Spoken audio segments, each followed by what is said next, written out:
Hey everyone, welcome back to the channel. For this week's video, I wanted to do something a little bit more conversational. One, because I genuinely want to, and two, because I have no other ideas. And it's regarding a topic that's quite frequent within the community at the moment. Given the release of Emerald Plains, this argument has kind of sparked up quite a bit recently. The topic at hand is about map bans and whether they should remain in the game, because they're causing quite a few problems for the game, in that every time a new map gets released, whether it's a rework or it's a brand new map in Emerald Plains case, which the community has been begging for years upon years, it gets banned, and it never gets played. It's really frustrating as someone who was very much excited for this new map, and enjoys the new map, to see that every time it appears in a playlist that has bans, whether that be unranked or ranked, it just gets banned instantly, whether it's my team or the enemy team or both. And you can say the same thing about probably 4 other maps in the map pool right now. Emerald Plains is one of them, then there's Theme Park, Skyscraper, Favela, and even Outback is still getting banned constantly.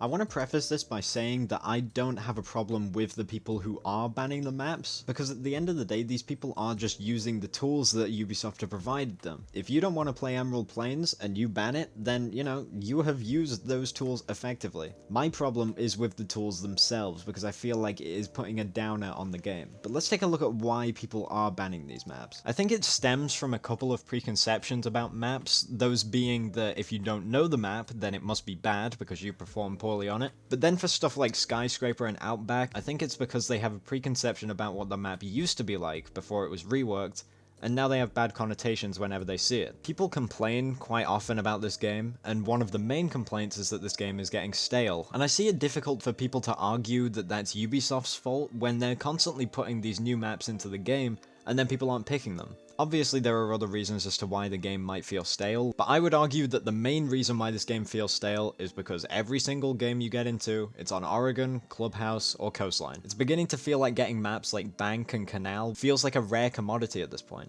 When the map bans first came out, I, like everyone else at that time, I remember every single person was excited for this change, because they were sick of getting maps that they just didn't like.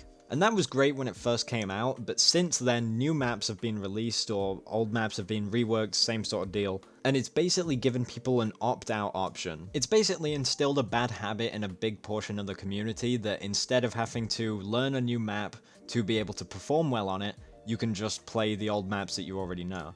Now, not only is that detrimental for the people who are banning the new maps, because they're not obtaining the knowledge of these maps, so when they do eventually 1 in a million chance get to play Favela, they have no idea how to play it, but it's also detrimental for the game itself. This game will die if people begin to deem it stale enough that it's just not worth playing and not fun enough to play anymore. So that's where the argument of removing map bans entirely from the game, or at least reworking the current system that we have, comes in. Honestly, I would probably be all for removing map bans entirely, but then I imagine that I'd get in a similar situation to I was, where I was getting sick of playing all these maps that I didn't like, and then I would be hankering for the map bans to come back. So I think in all honesty, the better option would be to rework this map system in some way. Now, people have put forward their ideas for how they would rework it, like having 3 Pro League maps appear, 1 weird map, and then 1 map from the ranked pool. And I think that's a good idea, but what I would rather do is just have more than 3 maps appear at the start of the game. That way that no matter what happens, it's always going to be a random between 2 different maps, at least.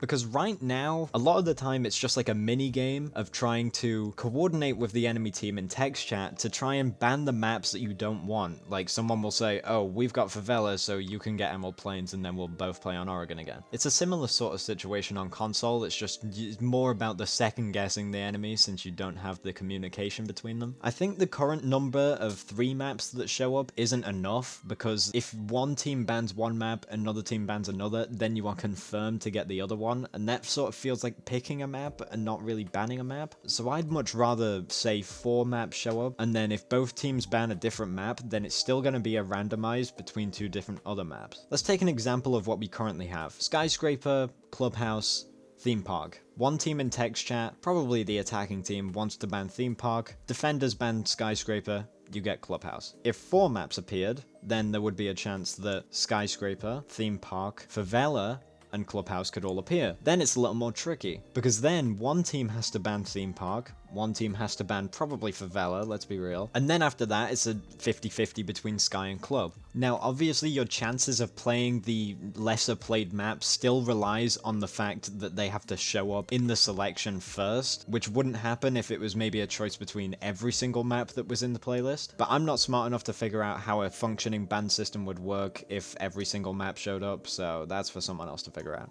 I feel like just having one extra map show up would spice up the variety a little bit more. Still wouldn't fix the problem that you'd probably never see Favela or Emerald Plains ever again, but those are just my ideas and my thoughts on the topic, because I am very passionate about this, because I'm very, very sick of playing the same 3 maps every single game, as you can probably tell by this video. But let me know what you think about the ideas that I've proposed in the comments. Do you like my idea of reworking the map system? How would you do it? Are you fine with the way that the map bans are currently, and you never want to see Emerald Plains, and you only ever want to play Oregon and Clubhouse until you're 85 years old? Or do you think that we should just remove map bans from the entire game altogether? Let me know down in the comments. I'll be sure to probably read them. If you enjoyed this kind of conversational video, then do let me know by hitting a like on the video. A subscribe to the channel is always appreciated. But that's it from me. Bye for now. See you in the next one.